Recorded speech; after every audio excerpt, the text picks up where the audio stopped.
We're going to do part 2 of 6.9 today. It's called conjugating complex numbers, which sounds like a lot here, but it's not that bad. Just some fancy words. So today, how do you multiply complex numbers? By determining something called the conjugate, is how you say that word.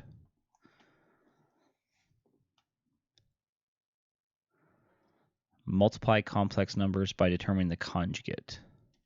So what is a conjugate? It's actually a very simple concept. If you have some real numbers, x and y, they call this the conjugate of x plus yi. For some reason, they're using this instead of we're used to seeing a plus bi. But it's the same idea. You know, x and y are just numbers, so is a and b. But if you have x plus yi, the conjugate of that is simply the exact same thing, but with a minus sign between them.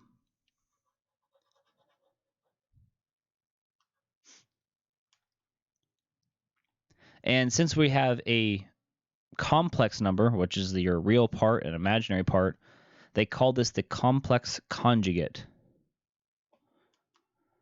And you'll see, where it's useful a little later. We're going to practice just finding the conjugate now, but then we'll go back to it in a little bit.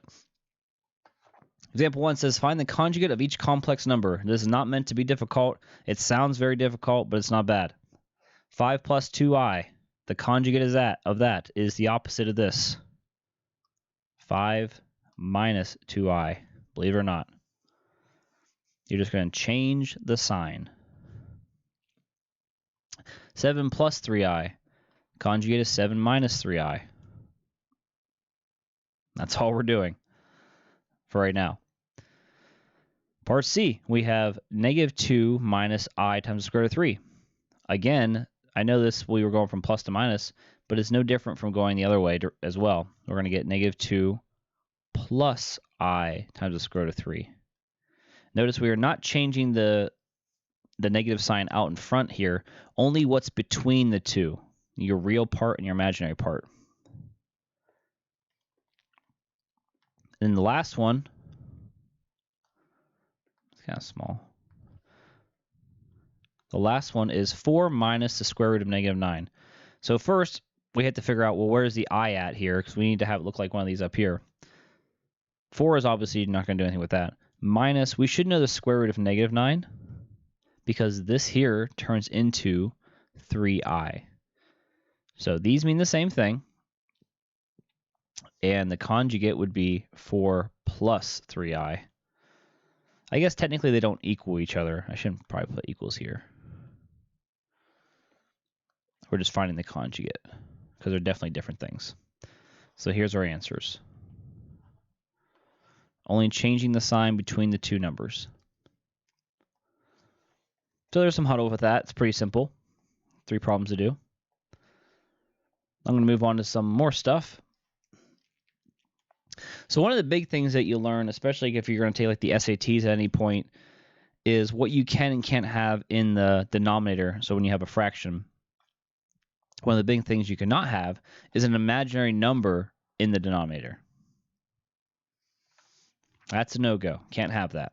So there is a way you can work around it to get rid of it. What they do is the wording for that is it's called to rationalize a denominator. Rationalizing a denominator is to get rid of whatever is in the denominator to just have a number down there. No imaginary numbers. This also includes you can't have any square roots of any kind. But since imaginary numbers are square roots of like negative 1, right? That's what I is. You can't have that in the denominator. So for example, let's get rid of that. Simplify, for example, 2, simplify 12 over 5i.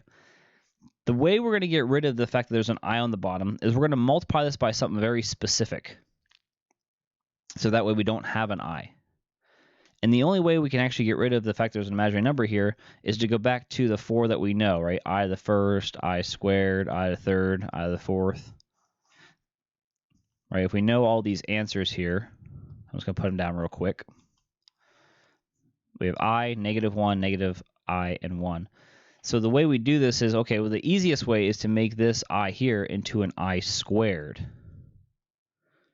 because if it becomes an I squared, then we can just change it to a -1, and we no longer have imaginary numbers on the bottom. So if there's already an I here, we want to have 2 of them. We're going to multiply the bottom by I, multiply the top by I. So now we have 12I over 5I squared. But we know what I squared is, because again, we know this from before. It's -1, so this is 12I over -5. Or 5 times -1. But that's your answer. I's can be in the numerator. It cannot be in the denominator. That would be it. Let's try some other ones here. We have 8 over the square root of -4. So again, we can simplify that to become 2I. And then we would multiply this fraction by I over I. Again, we want to get I squared here. So we get 8I over 2I squared. And I'm going to do a couple things here. Besides changing I squared to -1, I can also reduce 2 over 8. Or, 8 divided by 2, which ends up being 4I over 1 times -1, because I squared is -1. So this is 4I over -1, or you can just divide that by -1 and get -4I. No fraction now.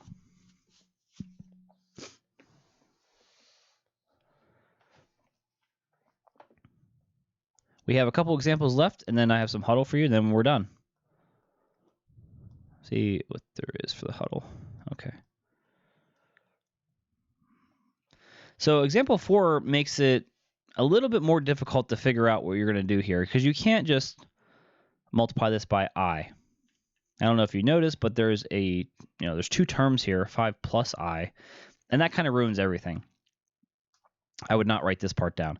I'll show you why this does not work. If you multiply the bottom and the top by I, what you end up getting is distributive property, which gives you 5I plus I squared. And the I squared here will change to a -1, but this here you still have an I. So you really can't just multiply it by one thing and to distribute to get rid of the I on the bottom. What we have to use is the conjugate that we talked about earlier. Conjugate. So specifically, we're going to look at the conjugate of the denominator. So we're going to do the conjugate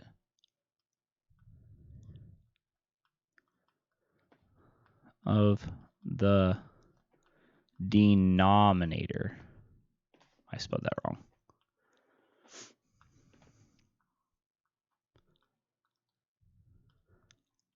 Denominator. So if you look at the denominator, we have 5 plus I. The conjugate is 5 minus I. And we have to do that to the top and the bottom. So now we have an entire quantity at which we have to put parentheses around it. Anytime you have multiple terms with a fraction here, it's grouped together. Same with this one over here. So now look what we actually have. We have 2 binomials being multiplied together. And on the top, we're going to have to do distributive property. The bottom, we're going to have to draw all 4 arches here. So let's go down here. We'll go down here a little ways. I'm going to distribute the top, so I get 30I, 6I and 5, minus 6I and I is 6I squared. All over. Now the bottom's going to take a little longer. We have 5 times 5, which is 25. We have this and this. So we have 5 and -I, so -5I. And then we got to do the same thing with I here. So I times 5 is plus 5I. And then I times -I, which is -I squared. Now look what happens here in this denominator. You might say, oh, we have a bunch of i's here with an I squared, which is fine, actually. I squared we know to change. But this middle part, it looks pretty nasty. We have i's on the bottom still. But if you notice, these two here, they are opposites. One's positive, one's negative. So if you combine those two, they just go away. So magically, we don't have just i's down here. This I squared is going to become a -1. So let's go ahead and rewrite this. We have 30I minus, up here we have 6 times -1 as well. Go ahead and write that one out. the bottom becomes 25 minus I squared, a negative 1. So I think I can go to my final answer now. If you look at the top, we have negative 6 and negative 1. That gives you a positive 6. I'm going to write that part first. Positive 6 here, plus 30i, all over 25 minus a negative 1, which is like adding it, would be 26.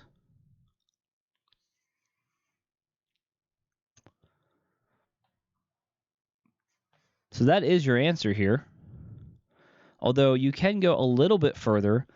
If you look at all of your terms, even though we have plus here, and they can all be reduced by the same number, then you do that as well. So for instance, we have 6, 30, and 26. And since 2 goes into all of them, we can divide everything here by 2. So it becomes 3 plus 15i all over 13. So really, that's your final answer in the most simplified form. Since it said simplify, that's our answer. No i's in the denominator anymore. All right, I think I have 2 more to do. Yes, then we'll finish this up. Okay, so for example 5, we're going to multiply this one by the conjugate of the denominator, which would be 3 plus 2i. 3 plus 2i, top and bottom. Every set that has a plus or minus between them, I'm going to put parentheses around it. This one's going to be a little bit longer because now we have to do the arches for everything, on top and on the bottom. So let's go through the top. 3 times 3 is 9. 3 and 2i would be 6i. Then we have 6i and 3. That's going to be 18i. And then 6i and 2i is 12i squared. So for the most part, you probably will have measuring numbers on the top, and that's okay. The bottom, you should not, though. Let's go through that one. We have 3 and 3, which is 9. 3 and 2i, that is 6i. Then we have negative 2i and 3, negative 6i. And negative 2i and 2i, negative 4i squared. And look what happens like this every single time. This will go away. They cancel. The top, I'll combine some terms here. We have 9 plus 6i and 18i. It would be 24i plus 12i squared. And you can change the I squared to a negative 1 now if you want. The bottom becomes 9 minus 4i squared. Middle terms are gone. So for my last step here, I'm going to change the I squareds to a negative 1. Don't forget that amazing fact here. And then we'll add like terms here. So we have 9 plus 24i plus 12 times negative 1 all over 9 minus 4 times negative 1. I guess this will be my last step. We can put 9 and this would be a negative 12 together, which would be negative 3 plus 24i. The bottom, you get 9 minus 4 times negative 1. So this turns into a plus 4, which turns into 13. So my final answer would be negative 3 plus 24i all over 13. All right, last one. And then you have some huddle to do. So this will be no different than before, except for we should probably simplify what we have here because it looks ugly. So I'm going to simplify the square root of negative 9. That's 5 plus 3i. The bottom would be 2 plus square root of negative 4 is 2i. So again, we're going to multiply by the conjugate of the denominator. I don't care about the numerator. The bottom would be 2 minus 2i. 2 minus 2i. At this point, it's really, can you multiply these things together and get the right answers? So let's do that. 5 and 2 is 10. I'm going to go a little bit faster this time. 5 and negative 2i is negative 10i. See if I mess up at all. 3i and 2 would be 6i. 3i and negative 2i would be negative 6i squared. That's your top. The bottom, 2 and 2 is 4. We're going to see a lot of 4s, I think. 4 or 2 and negative 2. Negative 4i. 2i and 2 There's your positive 4i. Again, these middle terms will always cancel. And then 2i and negative 2i would be negative 4i squared. There we go. Bring this down here.